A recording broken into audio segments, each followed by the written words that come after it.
ਬਿਸਮਿਲ੍ਲਾਹਿਰਰਹਿਮਾਨਿਰਰਹੀਮ अस्सलाम वालेकुम। ਇੱਕ ਬਲੌਜ ਭਰਾ ਨੇ ਕਿਹਾ ਤੁਸੀਂ ਸਾਡੇ ਵਸਾਇਲ ਖਾ ਗਏ ਹੋ। ਮੈਂ ਕਿਹਾ ਯਾਰ ਵਸਾਇਲ ਗਣਾ ਦਿਓ, ਸੋਨਾ ਕਿੰਨੇ ਦਾ, ਚਾਂਦੀ ਕਿੰਨੇ ਦੀ ਏ, ਤਾਂਬਾ ਕਿੰਨੇ ਦਾ, ਹੋਰ ਜਿੰਨਾ ਕੁਝ ਵੀ ਹੈ ਨਾ, ਗੈਸ ਤੇਲ, ਉਹ ਸਾਰੇ ਸਾਨੂੰ ਇੱਕ ਵਾਰੀ ਲਿਸਟ ਬਣਾ ਦਿਓ। ਸਾਨੂੰ ਆਪ ਲੱਭਣੀ ਪੈਂਦੀ ਹੈ ਕਿਉਂਕਿ ਤੁਸੀਂ ਮਾਰਨਾ ਹੁੰਦਾ, ਇੱਕ ਝੂਠ ਮਾਰ ਕੇ ਤੁਸੀਂ ਟੁਰ ਜਾਂਦੇ ਹੋ। ਤੇ ਜਿਹੜੇ ਕੌਮਪ੍ਰੈਸ ਜਮਾਤਾਂ ਹੁੰਦੀਆਂ ਨਾ, ਬਲੋਚ ਜਾਂ ਪਸ਼ਤੂਨ, ਉਹਨਾਂ ਦਾ ਫਰਜ਼ ਹੈ ਕਿ ਇੱਕ ਪੂਰੀ ਲਿਸਟ ਬਣਾਓ ਕਿ ਇੰਨੇ ਵਸਾਇਲ ਨੇ। ਅਮਰੀਕਨ ਜਿਓਲਾਜੀਕਲ ਸਰਵੇ ਵਾਲਿਆਂ ਨੇ ਪਾਕਿਸਤਾਨ 'ਚ ਜਿੰਨੇ ਵੀ ਵਸਾਇਲ ਨੇ ਉਹਨਾਂ ਦੀ ਦਿੱਤੀ ਹੈ ਲਿਸਟ। ਉਹ ਜਿੰਨੀ ਦੇਰ 'ਚ ਨਿਕਲੇ ਨੇ ਸਾਰਾ ਕੁਝ ਦਿੱਤਾ ਹੈ। ਉਹਨੇ ਕਿਹਾ ਰੈਕੋਰਡਿਕ ਕੀ ਮਿਸਾਲ ਲੈ ਲਓ। ਮੈਂ ਕਿਹਾ ਚਲੋ ਮੈਂ ਲੈ ਲੈਣਾ ਮਿਸਾਲ। ਮੈਂ ਫਿਰ ਉਹ ਗੂਗਲ ਤੋਂ ਜਾ ਕੇ ਆਪ ਹੀ ਸਰਚ ਕੀਤਾ। ਰੈਕੋਰਡਿਕ ਜਿਹੜਾ ਨਾ, ਹਾਲੇ ਉਹਦੇ 'ਚ ਕੁਝ ਨਿਕਲਣਾ ਸ਼ੁਰੂ ਨਹੀਂ ਹੋਇਆ।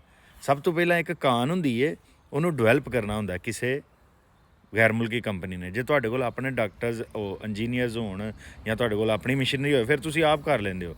ਕਿਉਂਕਿ ਪਾਕਿਸਤਾਨ ਦੇ ਵਿੱਚ ਅੰਗਰੇਜ਼ੀ ਮਸਲਤ ਹੈ। ਸਾਡੇ ਇੰਜੀਨੀਅਰ ਜਿਹੜੇ ਨੇ 20-25 ਹਜ਼ਾਰ ਤੇ ਖੱਜਲ ਹੋ ਰਹੇ ਨੇ ਅੰਗਰੇਜ਼ੀ ਨੂੰ ਰੱਟੇ ਲਾ ਕੇ। ਉਹਨਾਂ ਨੂੰ ਨਾ ਮਸ਼ੀਨ ਬਣਾਉਣੀ ਹੁੰਦੀ ਹੈ, ਨਾ ਉਹਨਾਂ ਨੂੰ ਕੰਮ ਕਰਨਾ ਹੁੰਦਾ। ਠੀਕ ਹੈ, ਜਿਹੜੀ ਦੁਨੀਆ ਡਾਕਟਰ ਇੰਜੀਨੀਅਰ ਆਪਣੀ ਜ਼ਬਾਨ 'ਚ ਵੱਡੀ ਤਾਦਾਦ 'ਚ ਬਣਾਉਂਦੀ ਹੈ, ਉਹਨਾਂ ਦੀ ਮਸ਼ੀਨਰੀ ਵੀ ਆਪਣੀ ਹੁੰਦੀ ਹੈ, ਇੰਜੀਨੀਅਰ ਵੀ ਹੁੰਦੀ ਹੈ। ਖੈਰ ਉਹ ਤਾਂ ਬਾਅਦ 'ਚ ਗੱਲਾਂ ਨੇ। ਉਹ ਫਿਰ ਮੈਂ ਰੈਕੋਰਡਿਕ ਵੇਖਿਆ ਕਿ ਉਹ 2028 'ਚ ਉਹਦੇ ਤੋਂ ਆਮਦਨ ਸ਼ੁਰੂ ਹੋਣੀ ਹੈ। ਜੇ ਸ਼ੁਰੂ ਹੋ ਗਈ ਤੇ ਅਵਲ ਤਾਂ ਇਹਨਾਂ ਸ਼ੁਰੂ ਹੀ ਨਹੀਂ ਹੋਣ ਦੇਣੀ। ਜੇ ਹੋ ਗਈ ਤਾਂ $2 ਅਰਬ ਸਾਲਾਨਾ ਆਏਗੀ। 50% ਕੰਪਨੀ ਲਏਗੀ, 25% ਹਕੂਮਤ ਪਾਕਿਸਤਾਨ, 25% ਲਏਗੀ ਬਲੋਚਿਸਤਾਨ ਹਕੂਮਤ। 2028 ਤੋਂ ਹਾਲੇ 3 ਸਾਲ ਬਾਅਦ ਸ਼ੁਰੂ ਹੋਣੀ ਹੈ। ਅਤੇ 2024 ਦੇ ਵਿੱਚ $34 ਅਰਬ ਜਿਹੜਾ ਨਾ, ਜਿਹੜੇ ਬਾਹਰ ਦੇ ਮੁਲਕ ਸਮੁੰਦਰ ਪਾਰ ਪਾਕਿਸਤਾਨੀ ਸਾਡੇ ਹਾਰ ਦੇ ਬੈਠੇ ਨੇ, ਉਹਨਾਂ ਨੇ ਘੱਲਿਆ। ਲੇਕਿਨ ਇਹ $34 ਅਰਬ ਕੁਛ ਨਹੀਂ ਹੈ। ਕਿਸੇ ਦੀ ਕੋਈ ਵੀ ਕੌਮ ਬਾਹਰੋਂ ਆਉਣ ਵਾਲੇ ਪੈਸਿਆਂ ਨਾਲ ਤਰੱਕੀ ਨਹੀਂ ਕਰਦੀ। ਤਰੱਕੀ ਕੌਮ ਕਰਦੀ ਐਕਸਪੋਰਟ ਕਰਨ ਦੇ ਨਾਲ। ਚੀਨ ਐਕਸਪੋਰਟ ਨਾਲ ਤਰੱਕੀ ਕਰ ਰਿਹਾ। ਪਾਕਿਸਤਾਨ ਨੂੰ $34 ਅਰਬ ਆ ਰਹੇ ਨੇ, ਅਗਲੇ ਸਾਲ 36 ਆ ਜਾਣੇ, ਉਦੋਂ ਅਗਲੇ ਸਾਲ 40 ਆ ਜਾਣੇ। ਲੇਕਿਨ ਬਣਨਾ ਕੁਛ ਵੀ ਨਹੀਂ। ਇਹ ਉਦਣ ਬਣੇਗਾ ਜਦੋਂ 1000 ਅਰਬ ਦੀਆਂ ਚੀਜ਼ਾਂ ਅਸੀਂ ਪਾਕਿਸਤਾਨ ਤੋਂ ਬਣਾ ਕੇ ਬਾਹਰ ਘੱਲਾਂਗੇ। ਜਾਪਾਨ ਕੋਲ, ਚੀਨ, ਉਹ ਜਿਹੜਾ ਜਰਮਨੀ ਕੋਲ ਕੋਈ ਵਸਾਇਲ ਨਹੀਂ ਹੈ। ਸਾਰੀ ਦੁਨੀਆ 'ਚ ਲੋਹਾ ਹੁੰਦਾ ਜਾਪਾਨ 'ਚ ਔਰ ਜਰਮਨੀ 'ਚ।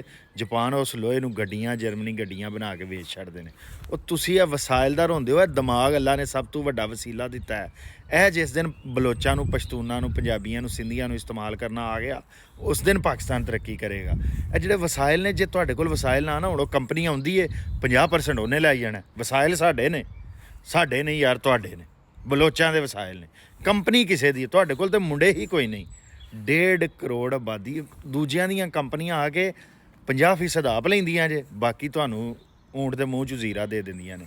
ਅਤੇ ਜੇ ਤੁਸੀਂ ਆਪਣੇ ਮੁੰਡਿਆਂ ਨੂੰ ਇੰਜੀਨੀਅਰਸ ਬਣਾ ਲਓ, ਆਪਣੀ ਜ਼ਬਾਨ 'ਚ ਮਸ਼ੀਨਾਂ ਤਿਆਰ ਕਰ ਲਓ, ਅਤੇ ਫਿਰ ਉਹ 50% ਹੀ ਤੁਹਾਡੇ ਕੋਲ ਆਈ ਜਾਣਾ।